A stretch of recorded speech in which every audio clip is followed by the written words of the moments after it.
সুদীপ্ত গুহ, মানসদা, বাকিদের কাছে যাব, কিন্তু তার আগে সুদীপ্তদা,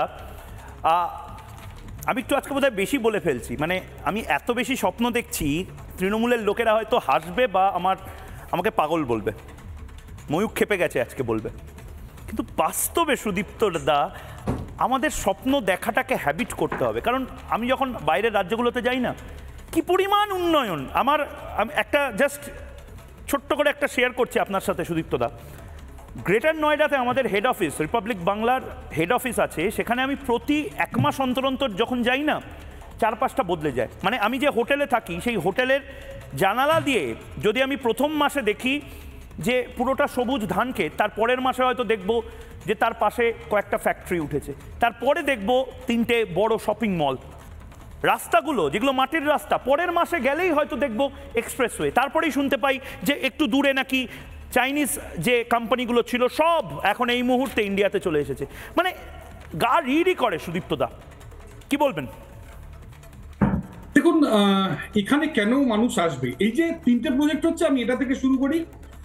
এই যে আপনি বলছেন না অনেকদিন দেরি হয়েছে, এই দমদম থেকে এয়ারপোর্ট, এই প্রজেক্টটা শুরু হয়েছে মমতা ব্যানার্জি প্রথমবার যখন রেলমন্ত্রী হয়েছিলেন, অর্থাৎ 1999-তে সেই সময় উনি সেই সময় ঘোষণা করলেন ওটাকে এমনি রেলপথ দিয়ে প্রায় কয়েকশো কোটি টাকা খরচা করলেন।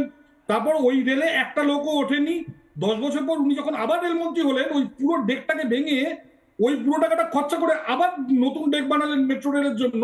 এবং 26 বছর পর মানে 1999, তারপর 2009, এবার 26 বছর পর সেই মেট্রো রেলটা শেষ হচ্ছে। এটা মানুষ ওই 99-এর হিস্ট্রিটা ভুলে গেছে। এর পরের যে দুটো মেট্রো একটা বুদ্ধবাবু শুরু করেছিলেন, এই যে ইস্ট ওয়েস্ট মেট্রোটা 2007-এ 2014 শেষ হওয়ার কথা ছিল, কিন্তু 2011-তে এসে মমতা ব্যানার্জি ওটা পুরো রেলের আন্ডারে নিয়ে গেলেন এবং অ্যালাইনমেন্ট চেঞ্জ করে দিলেন। এটা শেষ হতে হতে 12 বছর দেরি হয়ে গেল। আর আজকে আমি বলছি, এই যে আপনাদের ওখান থেকে এই গড়িয়া পর্যন্ত আসার যে রুটটা, মাত্র 3টে দিন উনি যদি সময় দেন, এটা এয়ারপোর্ট পর্যন্ত কানেক্টেড হয়ে যাবে। আনফর্চুনেটলি শুধুমাত্র ওনার একগুয়েমির জন্য চিংড়িহাটায় মাত্র 3টে দিন দরকার, ওই চিংড়িহাটায় উনি 3টে দিন দেবেন না, এবং যার জন্য এই প্রজেক্ট পিছিয়ে আছে। আর আপনি বলছেন যে উড়িষ্যা বা এখানে কলকাতার যা পোটেনশিয়াল আছে, কলকাতাকে সিঙ্গাপুর বানানো যায়। কলকাতাকে সিঙ্গাপুর, এখন আপনি বলবেন যে এটা কি করে সম্ভব? কলকাতাকে গত 10 বছরে কেন্দ্র সরকার যে প্রজেক্টগুলো দিয়েছে, সেই প্রজেক্টগুলো যদি আজকে নেমে যেত, পুরো নর্থ ইন্ডিয়া আজকে কলকাতার উপর ডিপেন্ডেন্ট হয়ে যেত। তার মধ্যে ওয়ান হলো ডিসি বোর্ড, 20 বছর ধরে এটা ঝুলে আছে। 2016-তে একবার অ্যাপ্রুভ হয়েছে, পরে আদানি একবার এলো, করতে দেওয়া হলো না। দুটো ফ্রেট করিডোর করতে দেওয়া হলো না।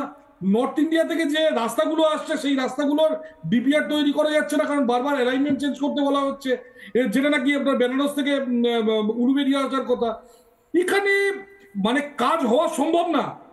এবং আরেকটা কথা বলি, এইখানে স্পেশাল ইকোনমিক জোন দেয়, যার জন্য আইটি সেক্টর অলমোস্ট উঠে গেল। আজকে আপনি যেখানে বসে অফিস করছেন, ওখানে আমি একটা আমেরিকান কোম্পানিতে ছিলাম, সেই কোম্পানির অফিস ছিল কলকাতা থেকে, অলমোস্ট সেই কোম্পানি আজকে 5 তারিখ উঠিয়ে চলে গেছে, একটা ফরচুন 500 কোম্পানি। ঠিক ঠিক ঠিক। নানা ধরনের কন্টেন্ট দেখার জন্য লাইক করুন, শেয়ার করুন আমাদের ফেসবুক পেজ, সাবস্ক্রাইব করুন আমাদের ইউটিউব চ্যানেল। পাশাপাশি অন্যান্য ব্রেকিং নিউজের জন্য অবশ্যই চোখ রাখুন রিপাবলিক বাংলায়।